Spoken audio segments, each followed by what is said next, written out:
Assalamualaikum warahmatullahi wabarakatuh. Saya Sylvia Gifty dengan NIM 28921500036, Prodi Manajemen kelas sore B di Universitas Pancasakti Bekasi. Baik, di sini saya akan mempresentasikan tugas ujian akhir semester dengan mata kuliah Manajemen Keuangan dan dosen pengampu saya Ibu Iva Masrifa SEMM. Teknik penganggaran modal. Pengertian penganggaran modal menurut Rianto 2001 berpendapat bahwa penganggaran modal ialah proses secara menyeluruh melalui dari perencanaan hingga pengembalian keputusan tentang pengeluaran dana yang jangka waktu pengembaliannya lebih dari 1 tahun atau memiliki jangka yang panjang. Pentingnya penganggaran modal. Anggaran modal sangat penting bagi perusahaan antara lain karena dana yang dikeluarkan akan terikat dalam jangka waktu yang panjang. Pengeluaran dana biasanya meliputi jumlah yang besar dan sulit menjual kembali aktiva tetap yang telah dipakai. Kesalahan dalam pengambilan keputusan mengenai pengeluaran modal tersebut. Manfaat penganggaran modal. 1. Dampak jangka panjang keputusan investasi. 2. Penentuan ketersediaan aktiva modal pada waktunya. 3. Penghimpunan dana. 4. Mengeliminir risiko. Evaluasi metode-metode penentuan peringkat alternatif. Pokok penganggaran modal yang menjadi pokok juga dari semua analisis keuangan adalah mengambil keputusan yang akan memaksimalkan nilai perusahaan. Proses penganggaran modal dirancang untuk menjawab dua pertanyaan. 1.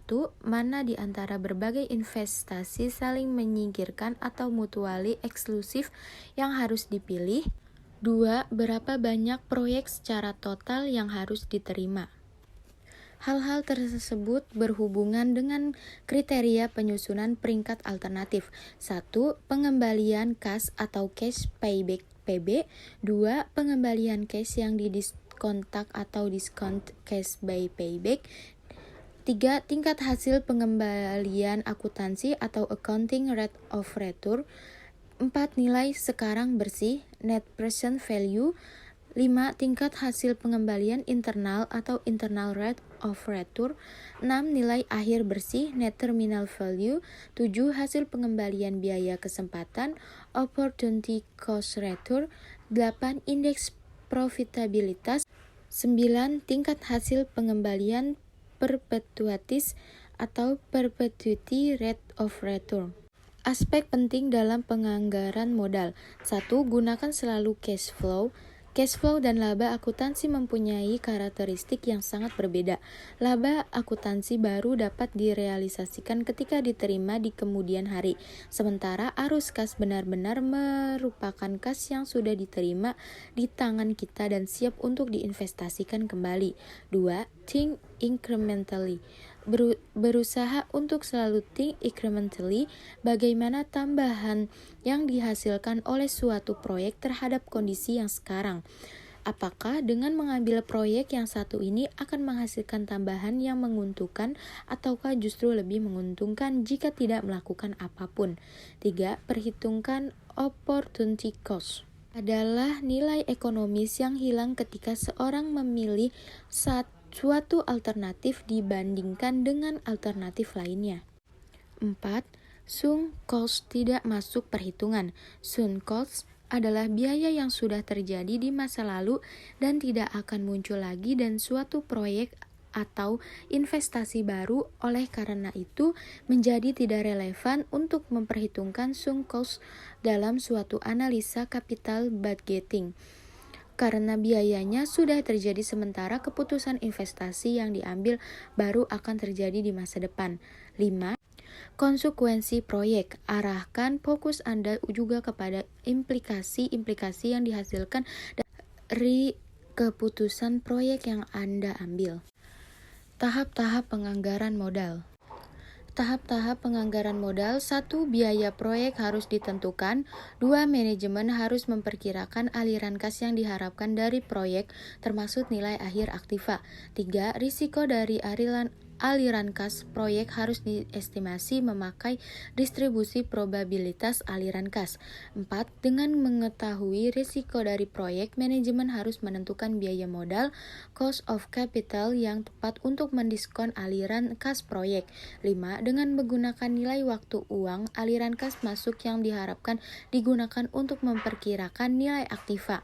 6. Terakhir, nilai sekarang dan aliran kas yang diharapkan dibandingkan dengan biayanya.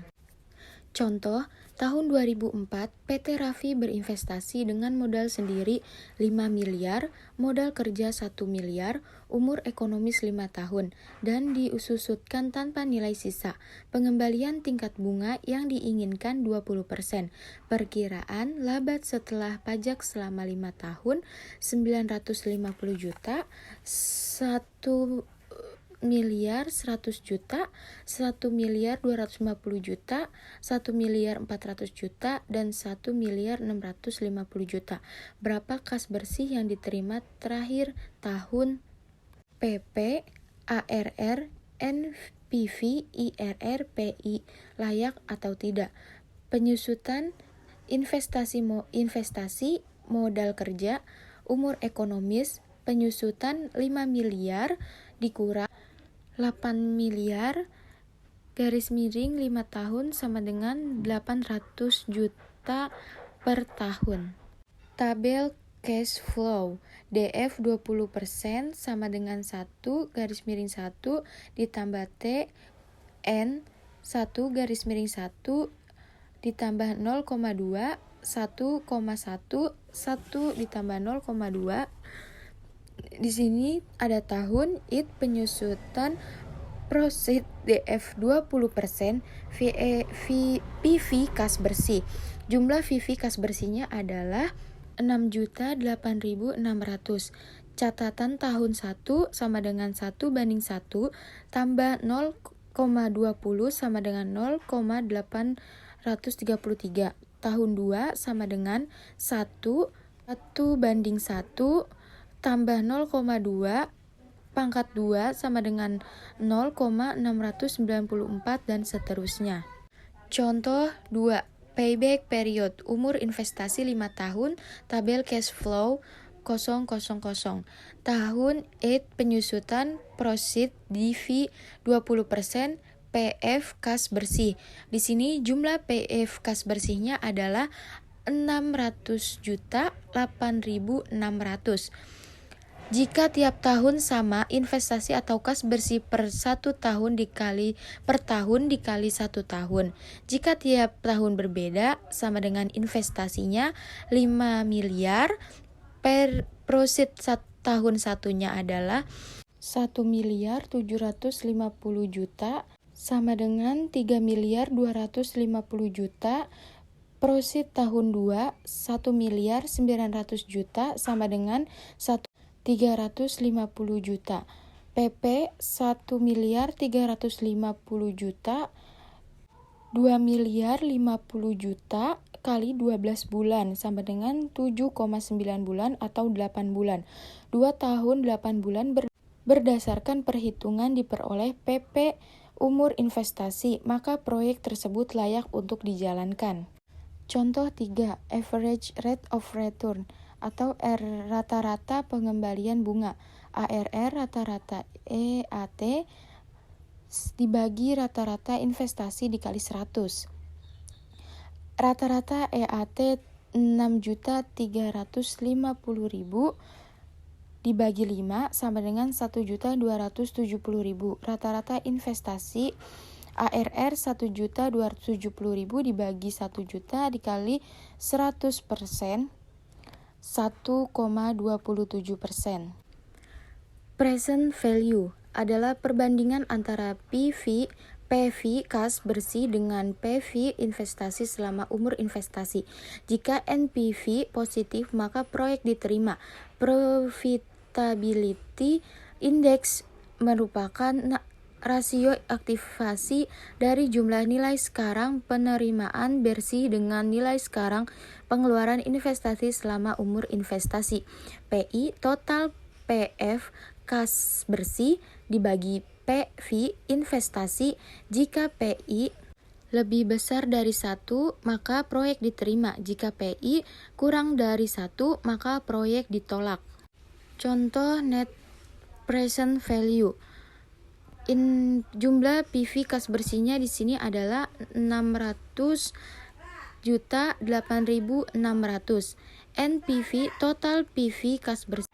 PV investasi NPV 600.8.600 dikurang 5 miliar NPV 100.8.600 NPV positif, maka proyek layak diterima.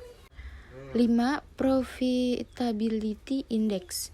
Di sini jumlah PV kas bersihnya adalah 600.8.600, investasi 5 miliar.